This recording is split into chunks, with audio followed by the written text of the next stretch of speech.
Text this morning is John chapter 6. We're going to start in verse 16. It says, "When evening came, his disciples went down to the lake, where they came into a boat and set off across the lake for Capernaum. By now it was dark, and Jesus had not yet joined them. A strong wind was blowing, and the waters grew rough. And when they had rowed 3.5 miles, they saw Jesus approaching the boat, walking on the water. And they were terrified. But he said to them, 'It is I, do not be afraid.' And then they were willing to take him into the boat, and immediately the boat reached the shore where they were heading." You may be seated.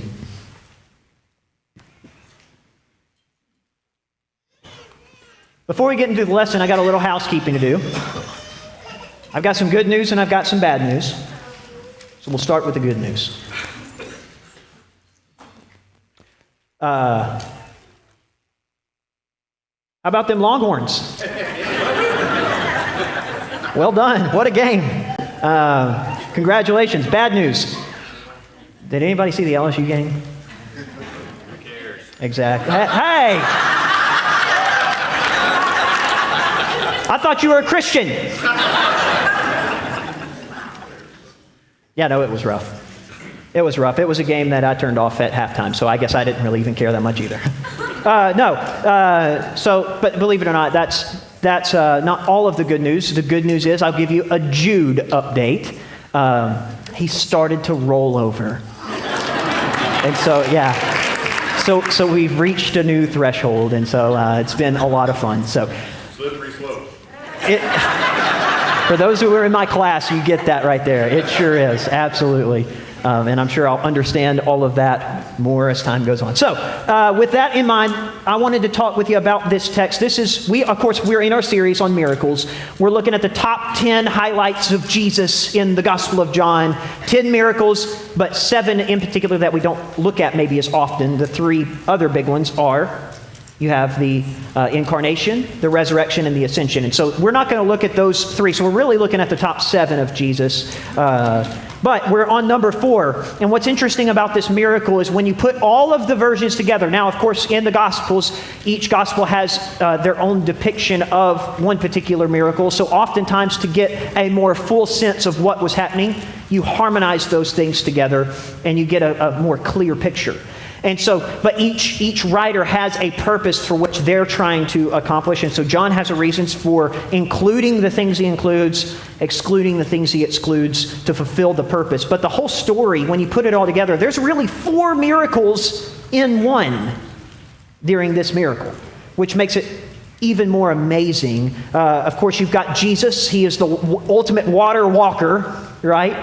I like to call him the wave rider. And I'll tell you why here as we get into our lesson in a bit. But so he's the water walker. But then you have Peter who comes out and he walks on water, another miracle. Then you have Jesus, and what does he do with the storm?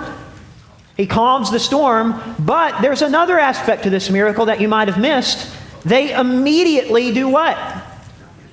They immediately arrive on the shore. 4 miracles in one. This is definitely worthy of the Jesus top 10.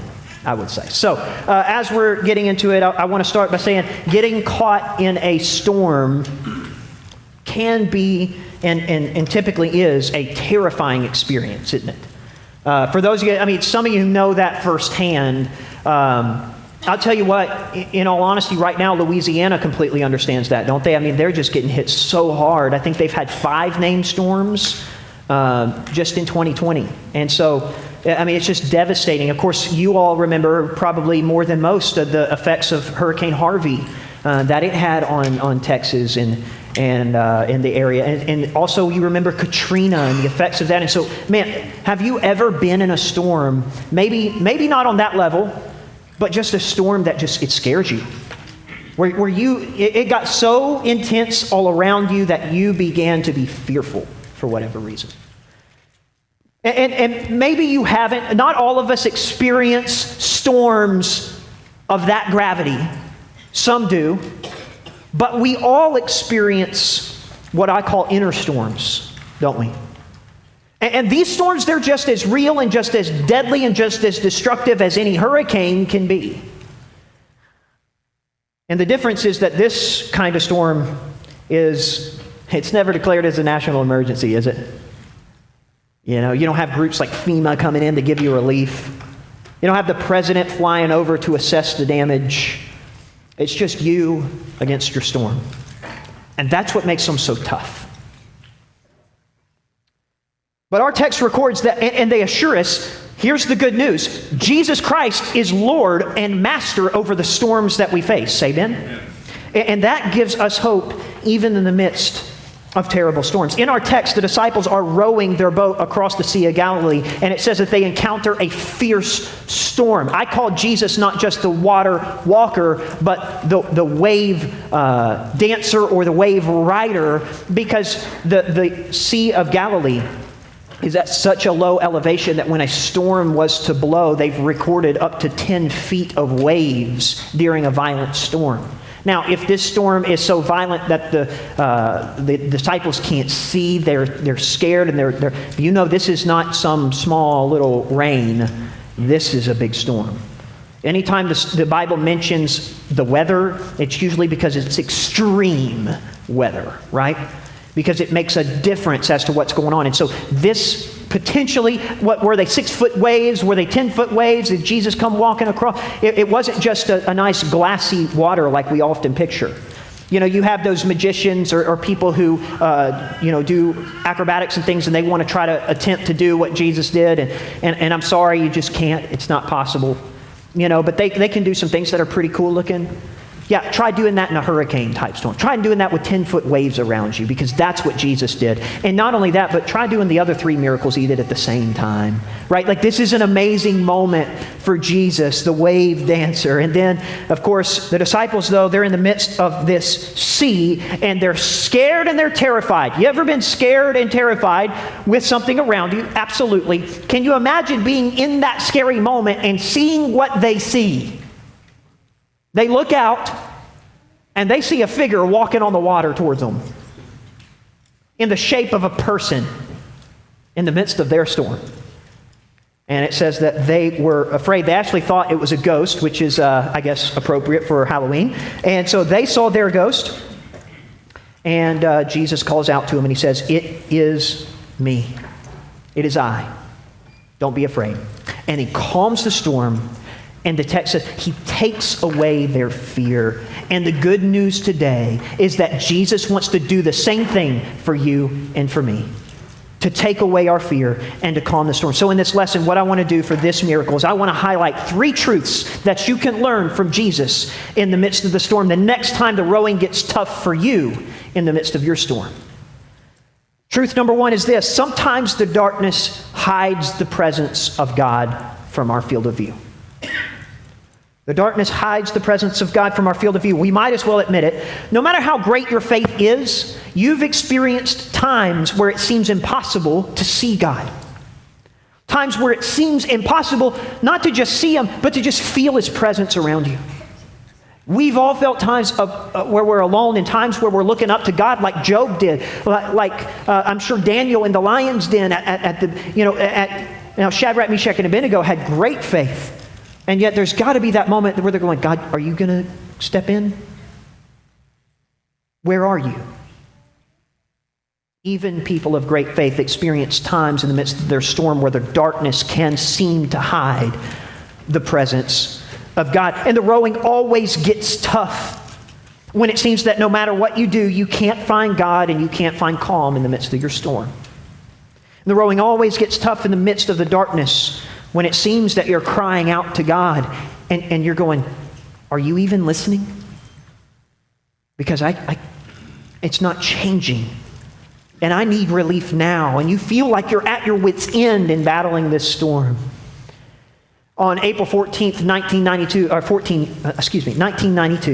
I think I've told you about this before. There was the ocean liner Californian that was about 1,500 miles out from the Boston Harbor. And at midnight, the watchman, his name was Herbert Stone, and his apprentice noticed flashing lights that were coming off in the distance.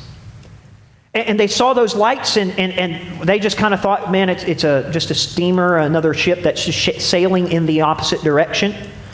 And so not once did it occur to them that might be signs of someone in distress calling out. Unknowingly, they had just witnessed the sinking of the Titanic, less than 9 miles away.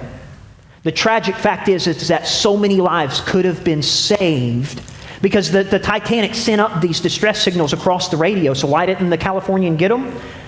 The radio operator had fallen asleep on his job and missed the emergency calls. And all of those lives could have been saved. Help was so close, and yet they, I imagine, felt like many of us felt. We're calling out for help, and we're sending out distress signals to God. We're praying to Him. We're saying, God, I can't do this much longer.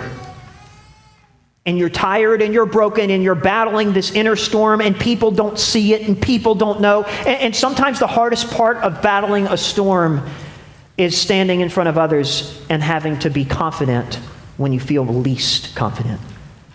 Where you have to feel like you need to perform at your job, or in a place of family where the rest of your family is struggling, so I can't show my weakness right now. I've got to be the anchor for them. But inside you're going, I'm falling apart.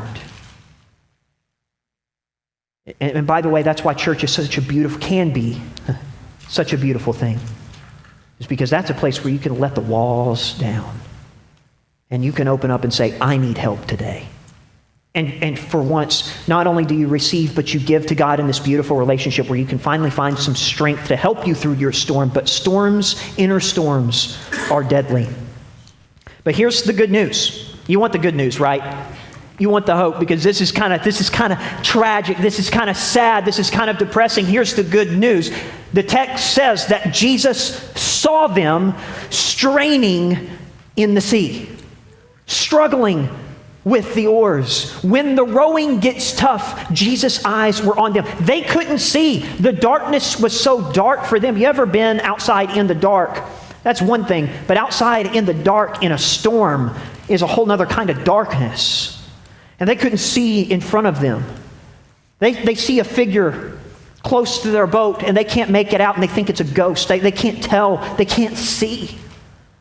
And yet Jesus saw them the whole time. His eyes were never off them. Mark chapter 6 and verse 48 tells us that Jesus saw them straining at the oars. He saw them. That is a comforting thought for us. They couldn't see the Lord during the storm, but His eyes were on them the whole time, and they were never out of His sight. Psalm 34 and verse 15 says, the eyes of the Lord are on the righteous, and His ears, listen, His ears are open to their cries. When you send out your distress signals to God and you feel at your wit's end and you're praying to Him and it feels like you can't see Him and He's not there. He's not going to be like the Californian. He's not asleep on the job. He's receiving your message. And sometimes He'll just deliver you from the storm, and sometimes He'll just walk out to you in the midst of it and get into your boat. See, that's what I love about this particular text. This particular text with John doesn't highlight Jesus getting Peter out of the boat. It highlights Jesus stepping into the boat with him.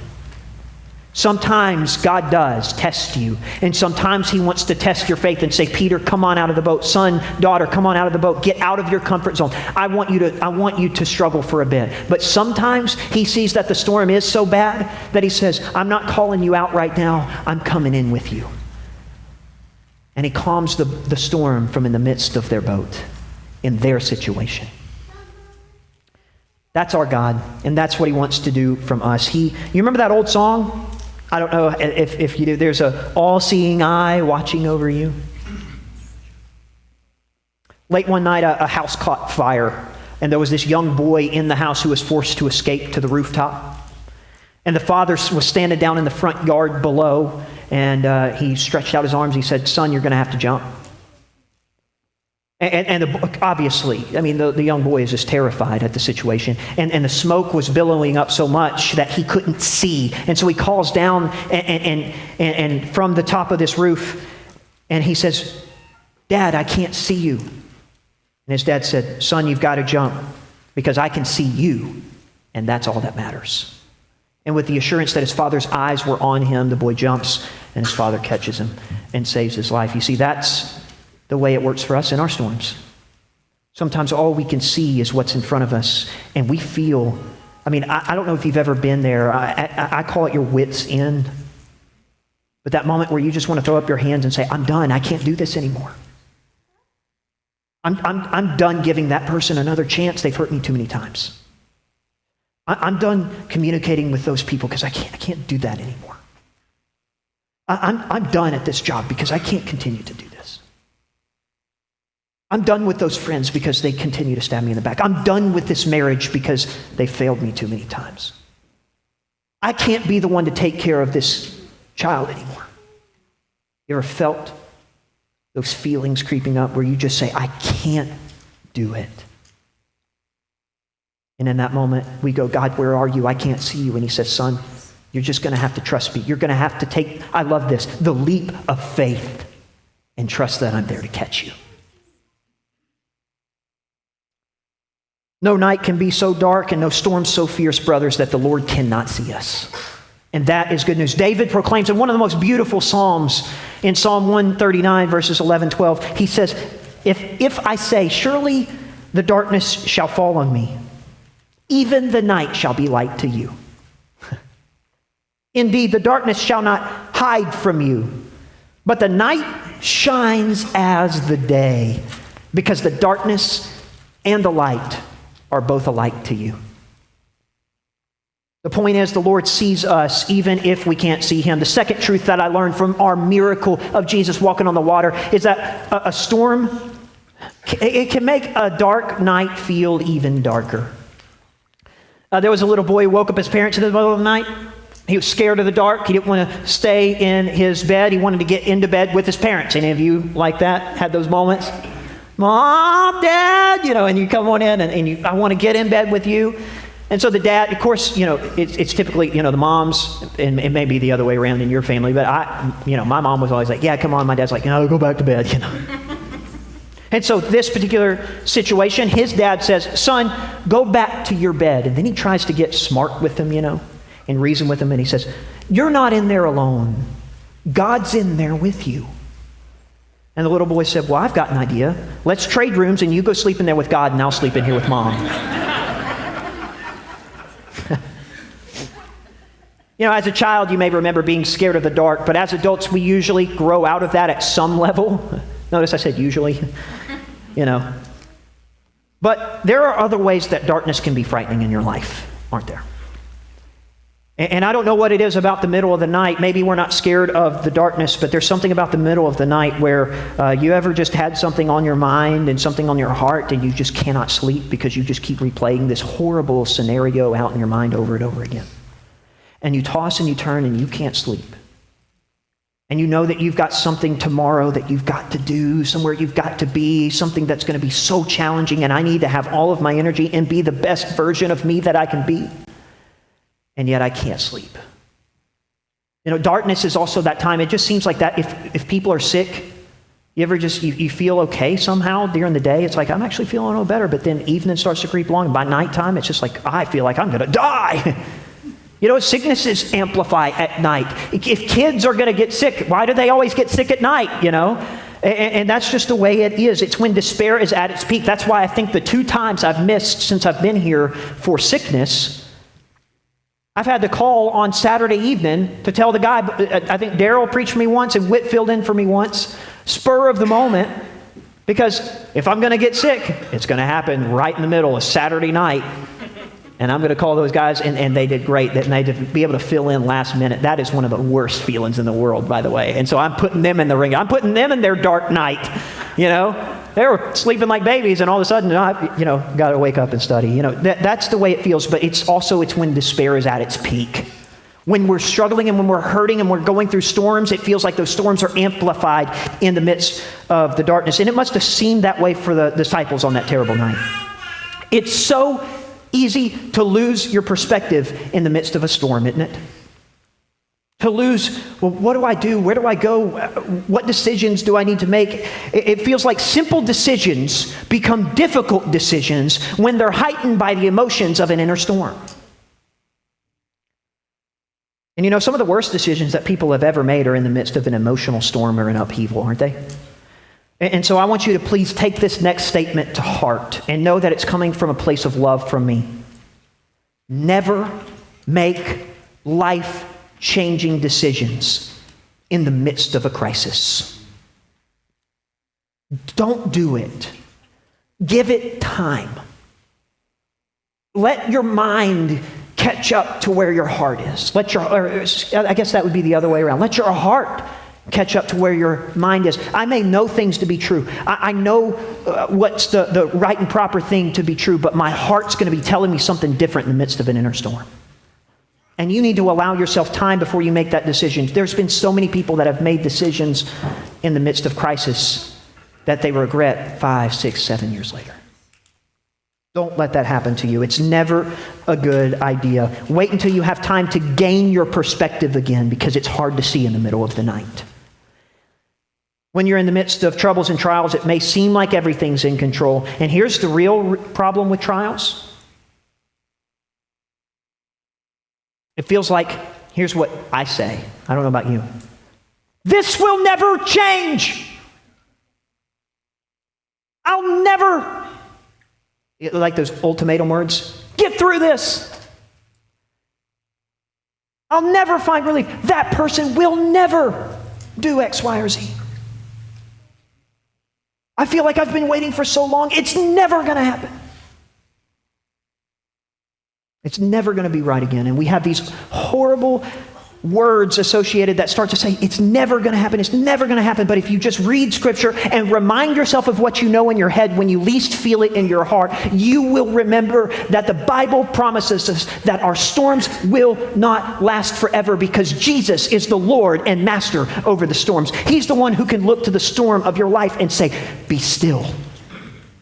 And He's the God who loves you enough to come out in the midst of 10-foot waves, walking out. You think He had a comfortable, fun time doing it? It often feels that way for us, but I don't think Jesus just loved being out in the midst of that storm on the open water.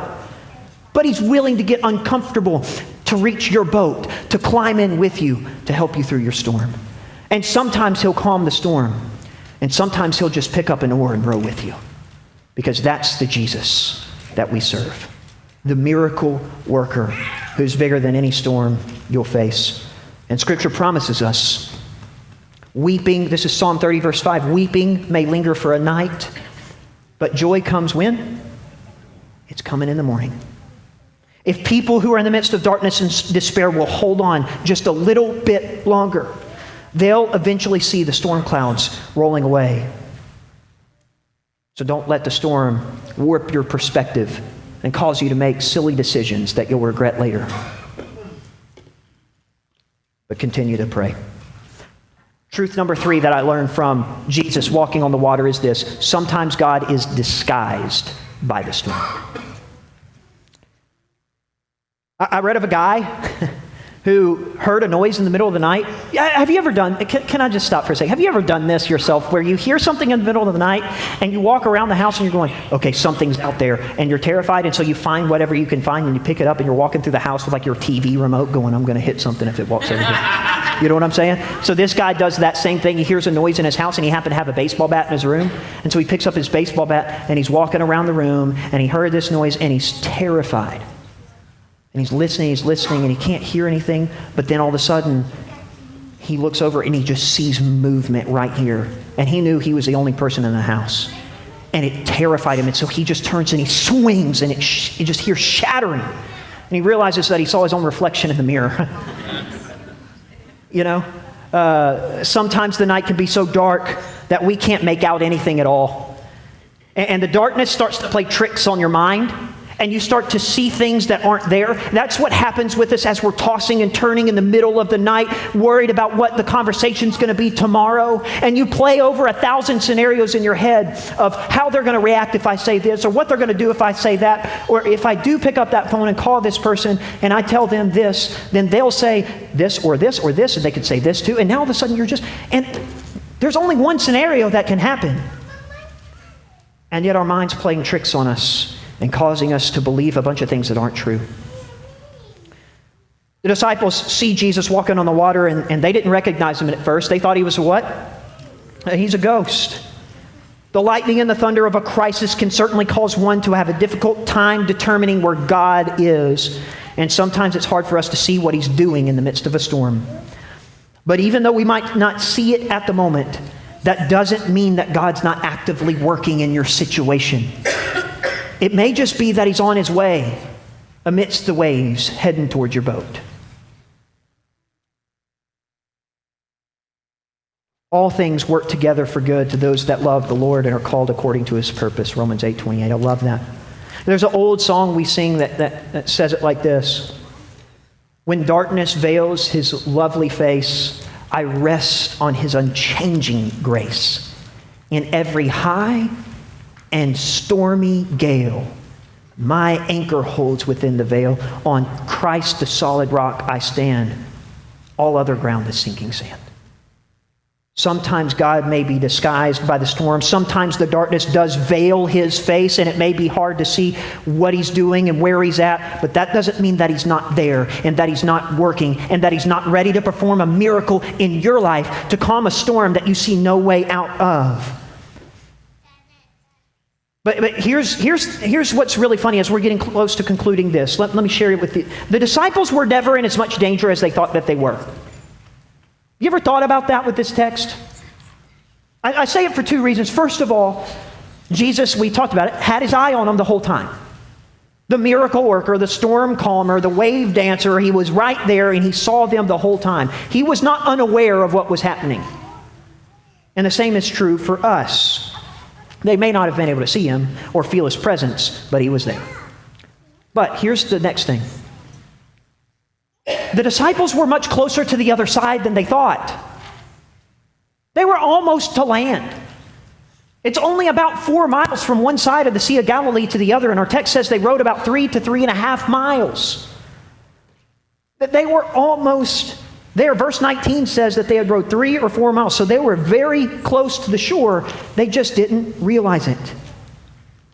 And so here's what I want to communicate with you today. If you've got nothing else, this is it.